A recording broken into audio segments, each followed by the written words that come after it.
What is causing this stock to move the magnitude in which it is, Frank? Hey there, Scott. Cisco reporting a beat on revenue and a beat on EPS. EPS about 20 cents above estimates. Also strong forward guidance for the next quarter. We're also digging a little bit deeper in this report right now. They did miss on overall margin. The estimates for margin for this quarter, for gross margin, they were about 2% below that. That might speak to some of the supply chain issues the Cisco was flagged in recent quarters. They mentioned last quarter they were redesigning hundreds of different products and also sourcing different components due to the China lockdowns due to COVID. So that's certainly something to watch, something we're listening for on the earnings call that comes up at 4:30. But again, a beat on revenue and a beat on EPS. EPS 20 cents above estimates, but the margin performance was under estimates, but still strong forward guidance.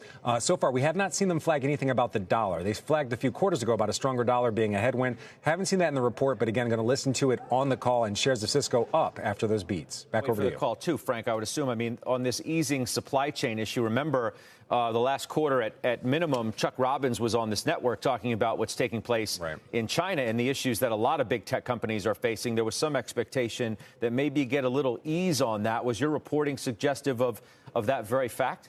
Well, we're not seeing that right now in this initial earnings release. Of course, on the call, we're expecting them to give more color. But when you look at the miss on margin, that kind of may speak to the fact that they're still dealing with some supply chain issues. Last quarter, they also missed on margin due to supply chain issues. Another issue that we haven't seen in this report yet, again, we wanted to get these numbers to you right away, was the backlog. They had a record backlog last quarter with remaining performing obligation, RPO, above, I believe, $31 billion. The question is, have they been able to ease that backlog and actually deliver products to customers, even though they have to redesign and source different components? Yeah, I'm looking at a Q2 guide right now, which looks pretty good to your point.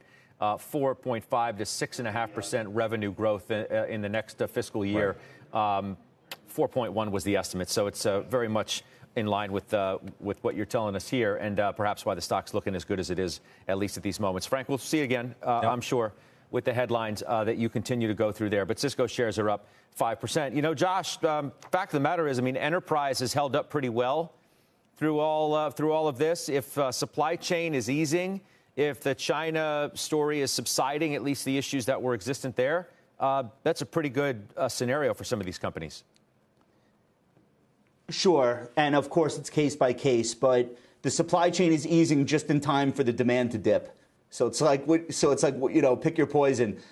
In the case of Cisco, the stock went into earnings tonight at 14.5 times forward earnings. The median PE ratio for Cisco over the last 5 years is 17. So it's trading at a 36% or so discount to its recent PE ratio. And this is a company that the best you could expect is 4% revenue growth year over year. And in a so-so year, it's 2%. It really grows at the rate of global GDP, but they're delivering. So I would regard this particular name as defensive tech.